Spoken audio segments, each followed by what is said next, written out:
The Imperials think us all lawless beasts. I'm proof of their ignorance.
I'm glad you're here.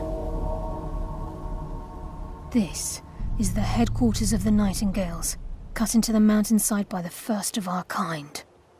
We've come to seek the edge we need to defeat Mercer Frey. If you'll follow me, I'll try to explain on the way.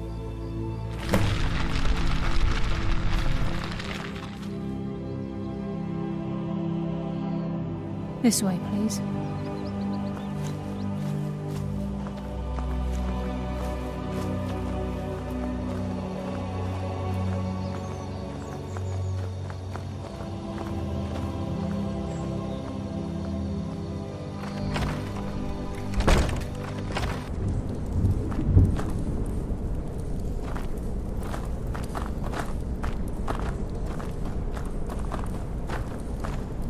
So this is Nightingale Hall. I heard about this place when I joined the guild, but I never believed it existed. The assumption that the Nightingales were just a myth was seeded within the guild on purpose. It helped divert attention from our true nature. What's wrong, Brynjolf? I can almost hear your brow furrowing. I'm trying to understand why I'm here, lass. I'm no priest, and I'm certainly not religious. Why pick me? This isn't about religion, Brynjolf. It's business.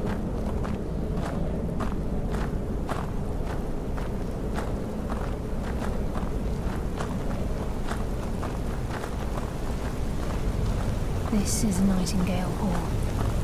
You're the first of the uninitiated to set foot inside in over a century. Now, if you'll both proceed to the armory to don your Nightingale armor, we can begin the oath. I think we should trust the lass and take the deal.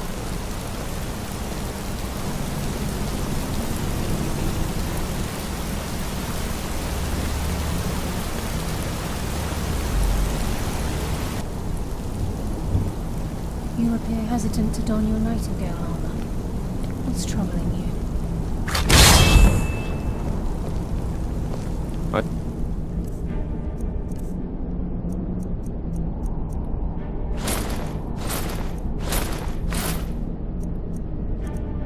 We should trust the lass and take the deal. You appear ready for the oath. I think we should trust the lass and take the deal. You appear ready for the oath.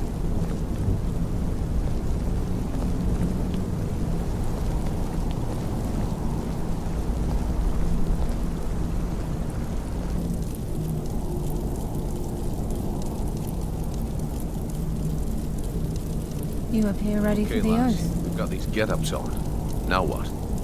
Beyond this gate is the first step in becoming a Nightingale.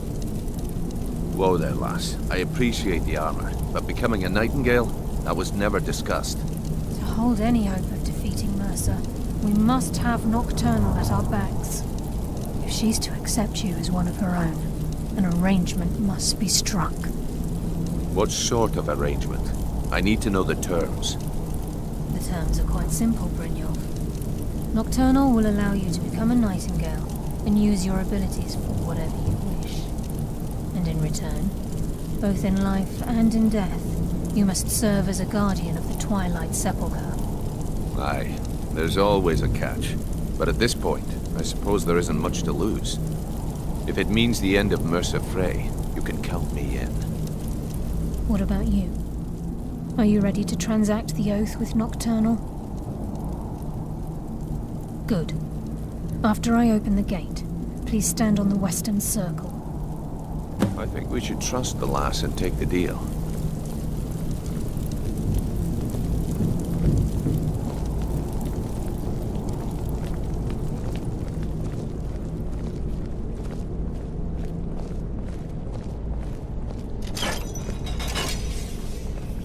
We'll speak when the oath is complete.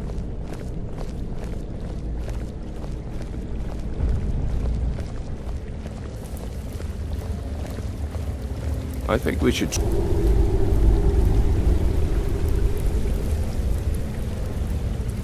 I call upon you, Lady Nocturnal, Queen of Murk and Empress of Shadow. Hear my voice. Ah, Carlia. I was wondering when I'd hear from you again. Lose something, did we?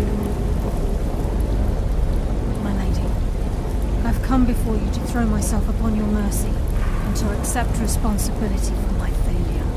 You're already mine, Carlia. Your terms were struck long ago. What could you possibly offer me now? I have two others that wish to transact the oath, to serve you both in life and in death. You surprise me, Carlia. This offer is definitely weighted in my favor. My appetite for Mercer's demise exceeds my craving for wealth, Your Grace. Revenge. How interesting. Very well. The conditions are acceptable. You may proceed. Lady Nocturnal, we accept your terms. We dedicate ourselves to you as both your avengers and your sentinels. We will honor our agreement in this life and the next until your conditions have been met. Very well. I name your initiates Nightingale, and I restore your status to the same, Carlisle. And in the future, I'd suggest you refrain from disappointing me again.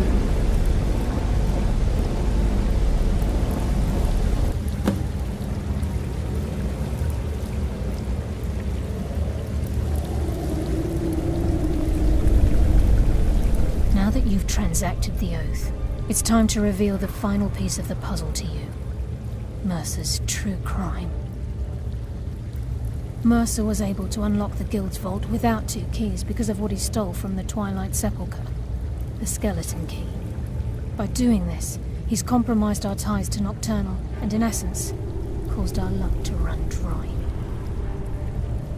Well, yes, but the key isn't only restricted to physical barriers. All of us possess untapped abilities, the potential to wield great power securely sealed within our minds. Once you realize the key can access these traits, potential becomes limitless.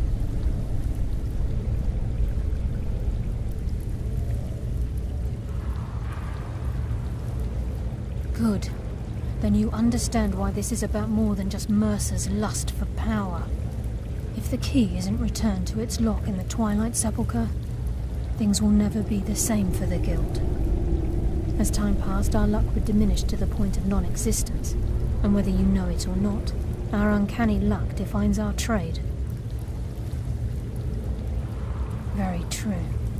In our line of work, it's quite rare we set out to return a stolen item to its rightful owner.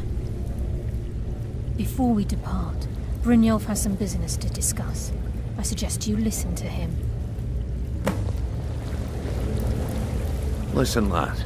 There's one last piece of business we need to settle before we go after Mercer. The leadership of the Guild. Carlia and I had a long discussion before you arrived here. Thanks to your efforts, Mercer's treachery has been exposed. After we deal with him, all that remains is restoring the Guild to its full strength. As a result, we both feel that you have the potential of replacing Mercer as leader of the Thieves' Guild. I've been at this game a long time, my friend. A long time. I've stolen trinkets from nobles and framed priests for murder. I'm good at what I do, maybe even one of the best. but it's all I know. I've never been one to lead. Never desired it, never cared for it. Don't want it.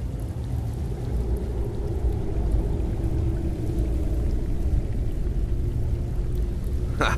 Spoken like the leader of the Thieves Guild. Just don't lose yourself in the role.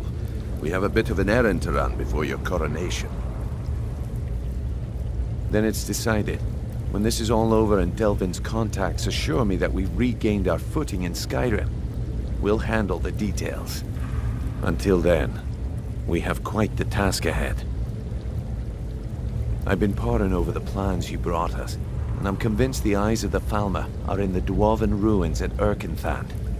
Carlia and I will meet you there. Prepare yourself, lad. This will be a fight to remember. Until next we meet, lad.